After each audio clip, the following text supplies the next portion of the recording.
Hello and welcome to the first ever recorded program of As the Light Lingers, a series of art classes for beginners and experts alike. I'll be instructing you today. My name is Sammi Dougherty. I am so excited to create with you. I've got a great feeling about this, so let us show ourselves what we're made of. Magic and stardust! On this episode of As the Light Lingers, water leads, color follows, and the page learns to breathe. We begin with watercolor whispering.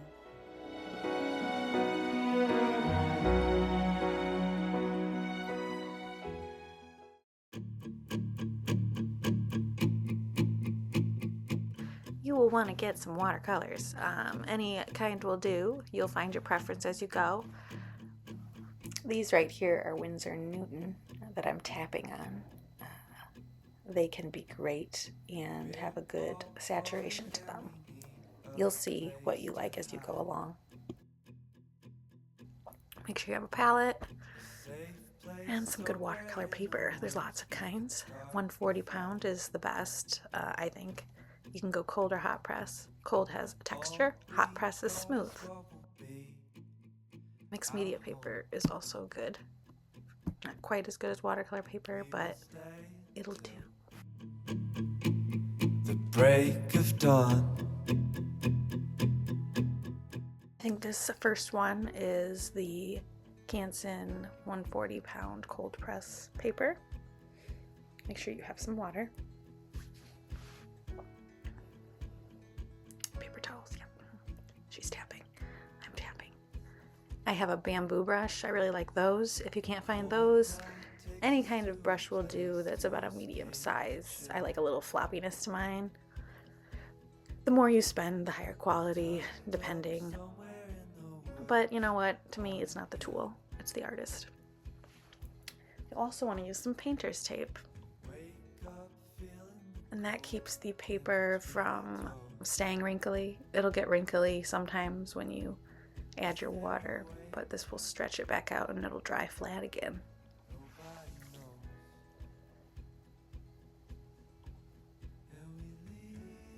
Doesn't have to be perfect, but sometimes I'm a perfectionist, so we're just gonna do it how we do it.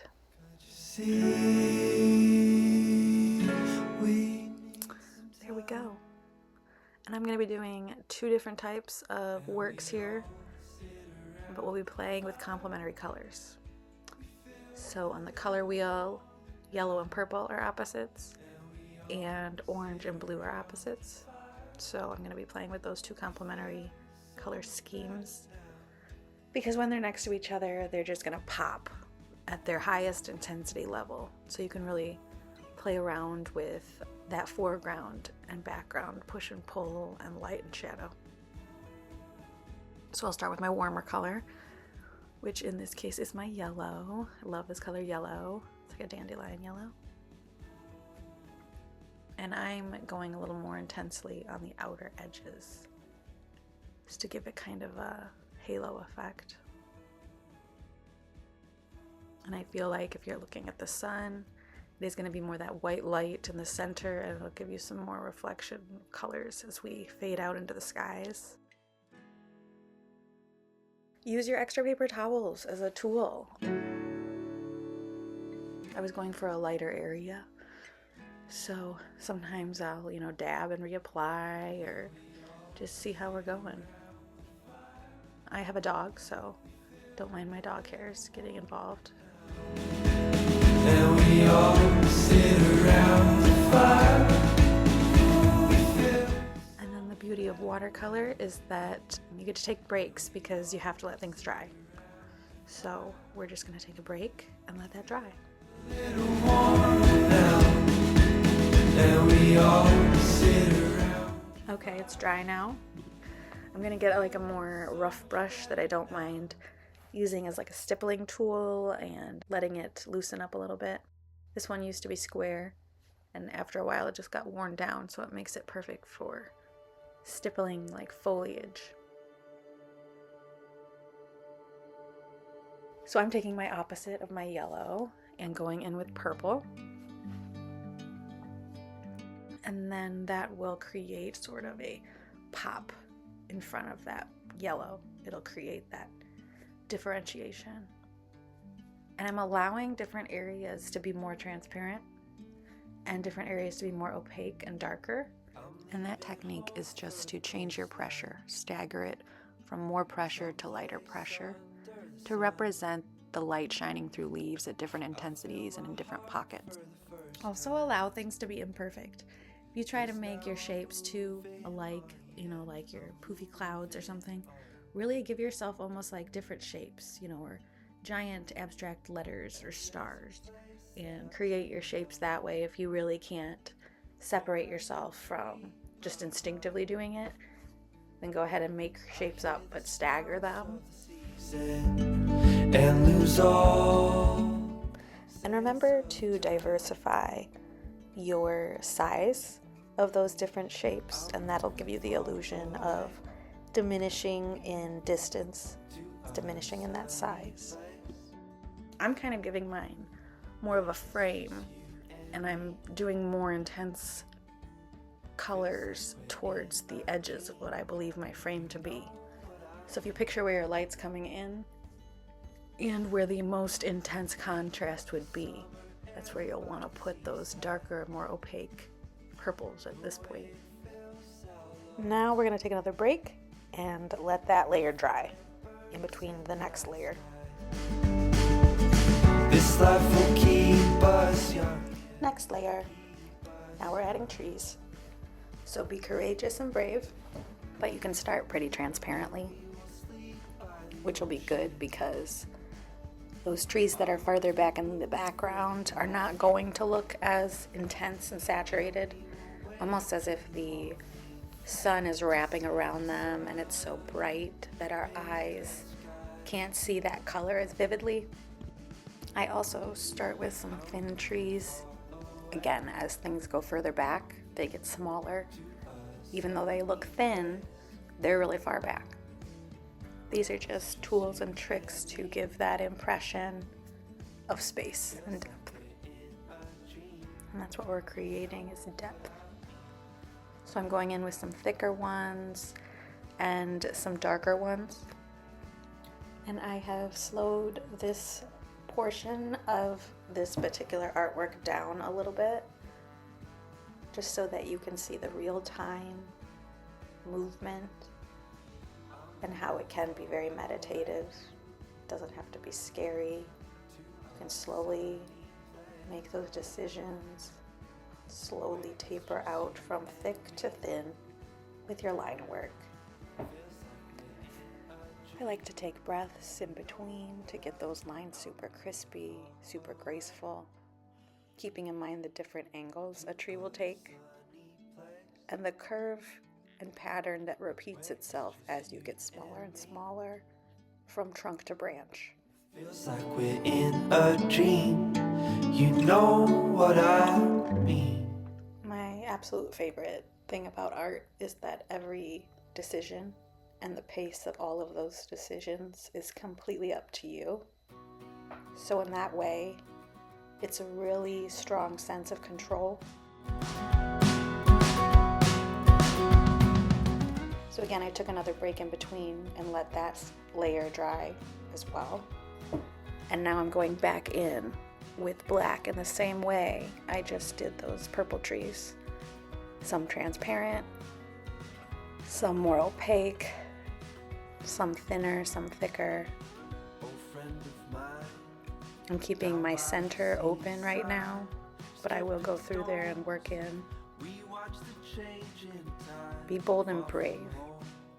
And if at first you're a little bit nervous about trees, really go in thin, very, very thin with your branches.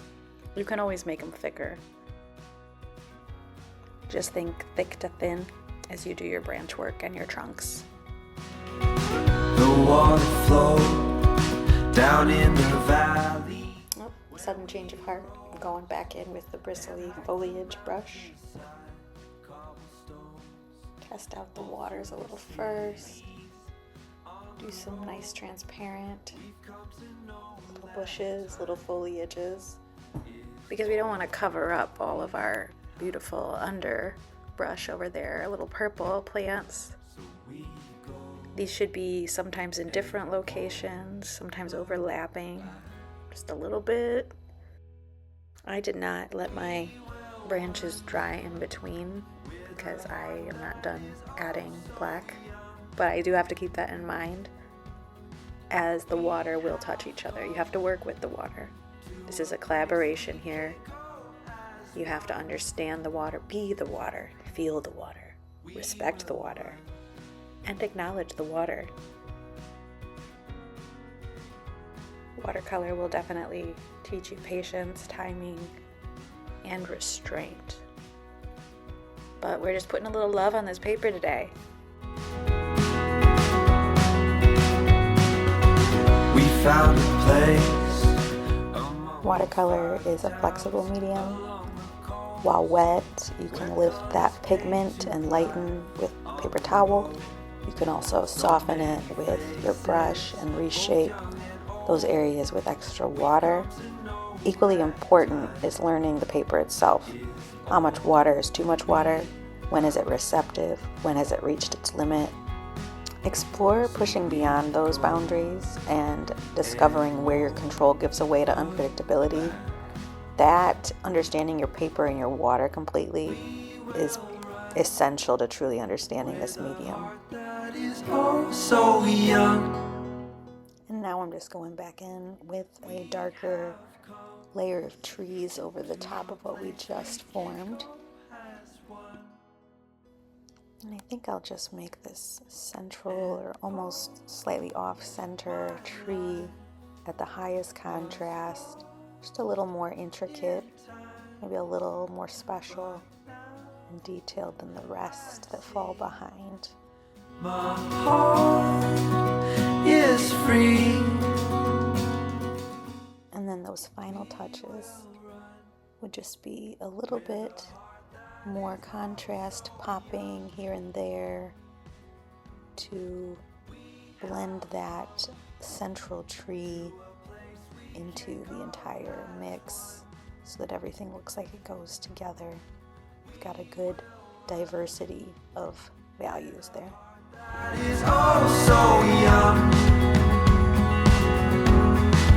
We have come. And there we have it. What do you think? Our first watercolor with a 2-layer situation going on. Our complementary colors are purple and yellow. And then I have a couple variations following so that you can see the different setup of trees and foliage and even that horizontal orientation. Here is a blue and orange complementary to introduce you to our next project, which will be very similar but with more layers, and we are going with the blue and the orange complementaries this time. We're also using the mixed media paper so that you can see how that handles differently. And then again, I'm approaching it the same way, halo around the outside, sort of a gradient towards the middle, an ombre, if you will. Our feet would sway to a voice in the breeze. We let that dry between layers. And as you can see, that mixed media paper wrinkles a little more. So I went in with a wet paper towel just to soften some of those watermarks that are less appealing. But don't be afraid to leave some watermarks. That's kind of the beauty and way to appreciate that you're using the medium of watercolor.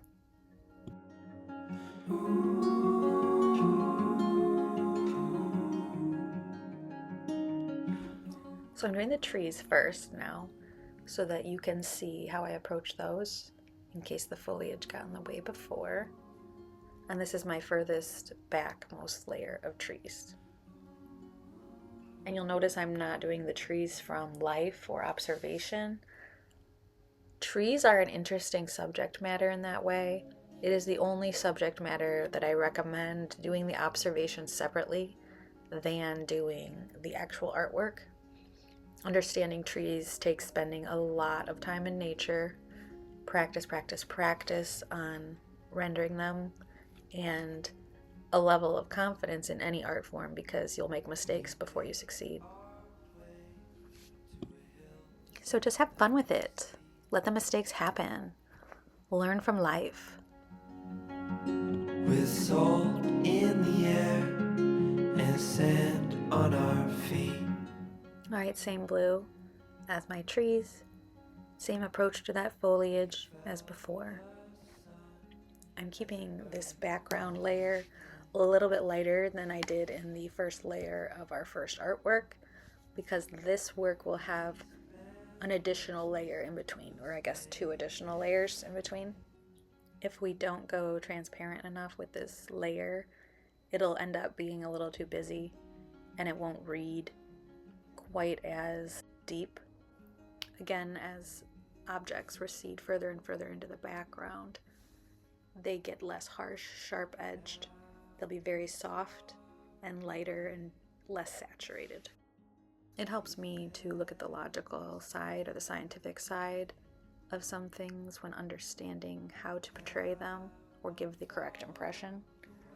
And if you think about our eyes and what they can perceive from different distances, the wavelengths of color can only go so far. Our eyes can only perceive them with so much space between.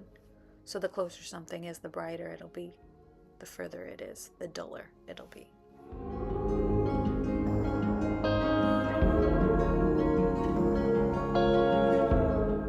Go ahead and let that dry, and then go in with a slightly warmer version of your blue. And when I say warmer, that means that an ever teeny tiny little speck of an amount of yellow was probably added. And so we've got more of a phthalo touch to this blue, maybe a slight teal color to it. And that is going to pull forward more than that dull blue that we used for our background. And then again, I'm going about these trees in the exact same way as before. And I'm going to touch up some of that blue foliage right in the foreground a little bit.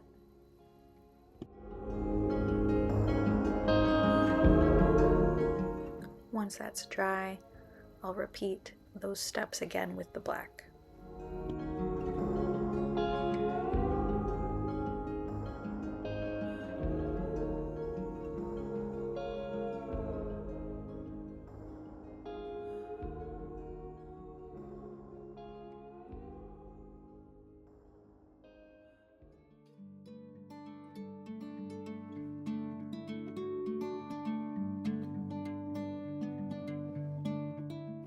One final tidbit of advice is to take a break from your artwork until tomorrow and then look at it once again with fresh eyes, and you will be surprised how successful you feel.